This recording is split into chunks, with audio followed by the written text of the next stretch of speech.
Kementerian Keuangan akan menerbitkan instrumen obligasi negara retail seri ORI 017. Instrumen investasi ini diterbitkan untuk pemenuhan target pembiayaan APBN 2020, termasuk juga untuk pembiayaan penanganan dan pemulihan dampak pandemi COVID-19. Untuk mengetahui informasi selengkapnya, kita akan segera bertanya kepada Direktur Surat Utang Negara Kementerian Keuangan, Bapak Denny Ridwan. Selamat pagi, Pak Denny, apa kabar?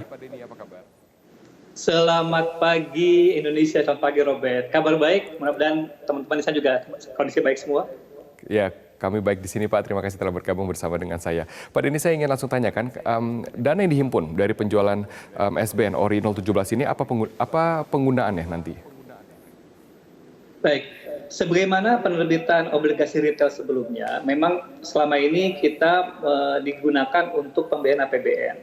Nah, untuk kali ini ada spesial karena kita ingin memfokuskan penggunaan APBN ini untuk 3 tujuan utama atau prioritas Presiden terkait dengan penanganan COVID. Jadi termasuk dari kesehatan, untuk penyediaan financial social safety net, dan juga untuk dukungan usaha atau untuk UMKM. Jadi sebagian dari proceed atau pendapatan dari SBN atau ORI ini akan kita pergunakan untuk mengatasi dampak dari pandemi COVID-19.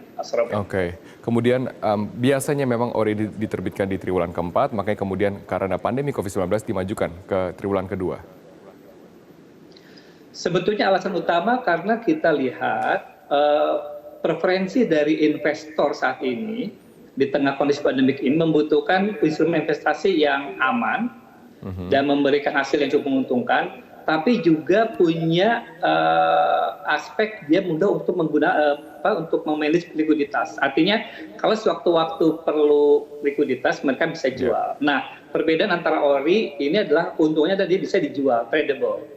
Nah, mungkin Pak Robert tahu sebetulnya jadwal sekarang itu adalah kita untuk SBR atau saving bond retail. Nah, saving bond retail ini ternyata karena tidak punya fitur tradable, maka investor saat ini lebih preference kepada ORI yang tadi punya fitur tradable di mana mereka bisa investasi, tapi kalau butuh cash waktu-waktu bisa dijual di secondary market. Betul, lebih liquid gitu ya untuk dipegang saat ini di tengah situasi yang tidak menentu. Kemudian sekarang ini kan spending masyarakat, Pak Denny, kemungkinan harus ditekan melihat kondisi yang masih belum menentu di masa transisi ini. Kemudian adakah kiat-kiat atau strategi untuk memperluas basis investor yang sudah ada atau menjangkau investor baru atau bagaimana? Baik, jadi sebetulnya kondisi pandemik ini di satu sisi betul sekali Pak Robert, membuat sebagian masyarakat secara ekonomi terdampak.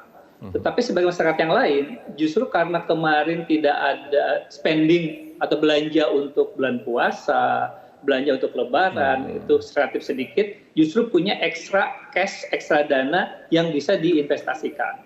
Nah, ini sebetulnya kita coba memberikan peluang kepada masyarakat yang memiliki ekstra dana ini untuk berinvestasi di ORI. Bagaimana caranya supaya makin banyak investor base-nya, kita mencoba membuat transaksi yang lebih nyaman. Jadi kalau Menteri Keuangan sempat menyampaikan beliau ingin kalau orang bayar pajak itu semudah membeli pulsa telepon. Nah, ini sama. Kita juga ingin membuat investasi di ORI ini semudah membeli pulsa telepon dengan kita menggunakan sistem digital elektronik, menggunakan elektronik SBN. Kemudian juga kita turunkan jumlah investasinya minimal Rp1 juta kita sudah bisa berinvestasi di ORI. Dengan demikian maka kita harapkan basis investor menjadi lebih besar karena nilainya kecil investasi awalnya dan juga sistem untuk pembayarannya sangat mudah melalui elektronik SBN. Oke, mendapatkannya dipermudah caranya dan juga di affordable gitu ya, lebih mudah untuk dijangkau karena nilai yang lebih kecil. Tapi keuntungannya, yieldnya, apa keuntungan bagi masyarakat? Apa keuntungan dari SBN seri 017 ini? Baik. Tadi malam sudah diputuskan kita akan menawarkan ORI 17 dengan imbal hasil sebesar 6,4%. Nah, tinggal dibandingkan dengan alternatif investasi yang lain yang ada saat ini, apakah itu di saham atau di simpanan di perbankan. Ini kami rasa ini cukup angka yang kompetitif untuk masyarakat mendapatkan satu sisi investasi yang aman karena dijamin oleh pemerintah. Di sisi lain juga mendapatkan imbal hasil yang menarik. Dan ketiga yang paling penting adalah kita bisa bersama-sama gotong royong bahu-membahu bersama masyarakat dan pemerintah untuk mengatasi dampak dari pandemi COVID. Jadi kalau kita sebut sebagai investing for good cause. Gitu. Jadi investasi, tapi juga kita bisa sama-sama menolong permasalahan yang sedang dihadapi oleh bangsa ini. Betul, ada semangat gotong royong dalam investasi ini, seperti itu ya Pak Denny ya? Persis sekali. Jadi kita membuka kesempatan bagi masyarakat, karena salah satu dampak dari pandemi ini adalah meningkatnya kepekaan sosial, solidaritas sosial, dan ini yang kita manfaatkan juga bahwa masyarakat bisa loh membantu negara ini, bangsa ini mengatasi pandemi COVID, tapi di sisi lain juga bisa berinvestasi. Nah ini dua keuntungan yang bisa kita tawarkan kepada masyarakat, berinvestasi menguntungkan, tapi juga kita sama-sama bahu-membahu, gotong royong mengatasi pandemi COVID. Oke, kemudian bagaimana cara mendapatkannya? Di tengah situasi seperti sekarang, adakah kemudian transaksi yang berbeda dibandingkan dengan transaksi pembelian SBN sebelumnya? Ori seri sebelumnya? Baik. Jadi untuk transaksi ori ini kita bekerjasama dengan beberapa mitra distribusi atau midis ya.